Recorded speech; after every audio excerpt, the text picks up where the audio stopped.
face it, there have been a lot of bad cartoon adaptations of video games in our time. There are exceptions. Pokemon started as a video game, but the problem is a lot of the early video games didn't have deep stories or personalities to their player characters. This is probably why we wanted to see TV shows of our favorite games, and also why a lot of them didn't turn out well. But what's one thing that the likes of the Super Mario Bros. Super Show and the Adventures of Sonic the Hedgehog can hang their hats on? They weren't the Battletoads cartoon! The Battletoads game series was created by Rare for play on the Nintendo game systems in the 1990s. The original Battletoads game is infamous for being one of the most difficult games ever, and not in a good way. Just watch the Angry Video Game Nerd or Lord Cat's reviews on it, and you'll see what I mean. And then Deke, since they produced almost all the other adaptation crap, produced a pilot for a TV series that aired Thanksgiving weekend 1992. It only lasted the one episode, and at least I can take comfort knowing this can't possibly be worse than the last one-shot show I reviewed. So let's get started. How does this animated adaptation open? Here we go with our battle cry. Battletoads, Battletoads, we got a eagle man and a T-bird in the sky. Battletoads, across the universe, now we're green and we're totally fine. Oh yeah, because when I think of a theme song for a cartoon about giant warrior amphibians, I think of something the Beach Boys would play. The episode begins with this chase through outer space as this KFC mascot reject, Professor T-Bird, and Princess Angelica are being chased by this Elvira ripoff known only as the Dark Queen. You are the last star child of the blood. The Dark Queen will do anything to get your Galactico amulet. I'll have the amulet. And the pretty blonde head of the one who wears it. And despite the overly melodramatic lines, this does look compelling until we cut to this. Morgan Ziegler, Dave Shar, George Pye. You three are the biggest losers in the history of Waldo P. Oxnard Junior High. Oh yeah, this is the way to introduce the three that will be the heroes of this show.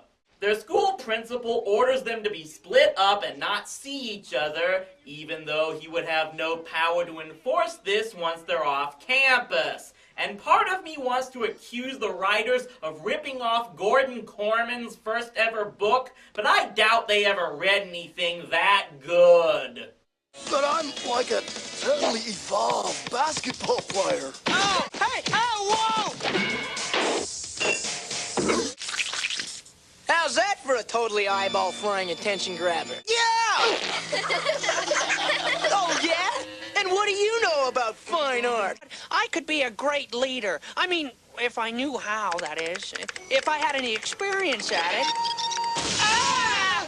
And we're supposed to root for these kids. Charlie Brown would call them losers! Meanwhile, the professor takes the princess to some ancient tomb where he discovers the genetic essence of the Battletoads. We can create a new generation of Battletoads to protect you. Where will we find people we can trust? A planet so backward and insignificant that the Dark Queen never bothered to conquer it. A mysterious planet called Earth. Okay, why is it that every other intelligent civilization in the cosmos feels the need to call Earth stuff like backwards and insignificant? Personally, as a patriotic Earthling, I find that really offensive! So they travel to find the perfect guinea pigs to become their warriors and... oh man, they really took a wrong turn at Andromeda. We are interstellar travelers seeking sanctuary on your remote planet. I beg of you, help us. I know that you are wise, handsome, noble members of your planet's race.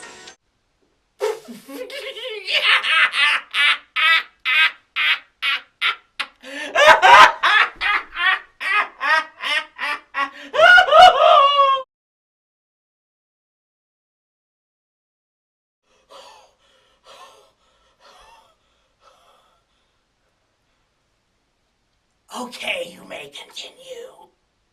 T-Bird offers to take them on a great adventure, and the dorks agree with no other questions. Yet these kids would respond to an email from a Ugandan prince, wouldn't they?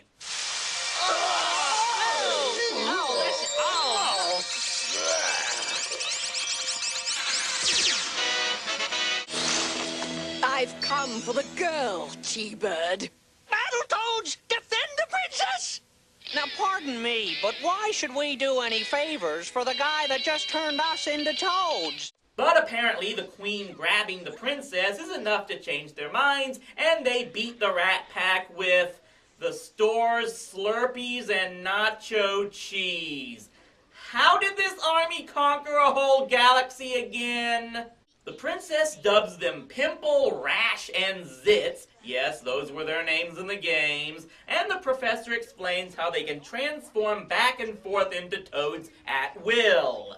Let's get warty! Let's get warty? How much cocaine do you have to snort to think that's a good catchphrase? Yeah, Wonder Twin powers activate. Let's kick some gigabutt. You've been reprieved. This is now the absolute worst hero catchphrase ever. Oh, and it gets better. They decide the princess has to hide on Earth, and while she tries to get a job in a pointless alien in Earth society joke that doesn't even last 2 minutes, T-Bird explains how the toads can morph their hands and legs into anything at will. Yeah, they could do that in the games. Just as the Queen's forces attack again. I'm a big bad mother of all toads. Kiss my fist! Hey, here's an idea. How about conjuring up something like a gun? Okay, maybe the problem is they could make the gun, but not the ammo. But again, I'm giving these writers too much credit to think of something like that. It turns out the attack was just a distraction so the Queen could get the princess. Yeah, that plan to hide her on Earth worked really well. And they break the professor's teleporter, so they have to find another way to follow them to their galaxy. In our toadster! Are you off your nut? It's got 3 flat tires. I've made some modifications. Besides, where we're going, we don't need tires. Tell me I did not just hear that! Yeah, they actually ripped off one of the most famous lines from Back to the Future. There is now officially nothing sacred anymore. She's taken the princess to the top of her generator tower. Watch me evolve, fellow toads. What the what? When did the Toads create an axe in the game? For that matter, why would one of them make an axe out of his leg? That does not make sense! I don't even want to think about what they'll try to turn their other appendages into! Now climb upward. Angelica is at the top. We have to include another reference to the game or else people might think this show has nothing to do with it! They destroy the Queen's tower in a fight scene that has just too much dumb to detail and save the princess, and the Queen decides to take revenge by conquering Earth. Gee, it's starting to look like sending the princess to this planet when the Dark Queen could easily follow them was a really dumb idea. Don't let her destroy our mall. You pathetic toads walked right into my trap. But the Toads beat the Queen again by proving she's just as brain dead as her minions. Again, if this motley crew could conquer their entire galaxy, what business do they have claiming we're backwards? That lady is cosmically stupid.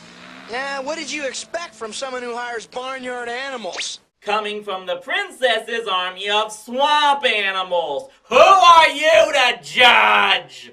So the Queen escapes, her ship is destroyed, and the 3 get vindicated in front of their peers. You 3 gallant toads really are my heroes. Toads rule!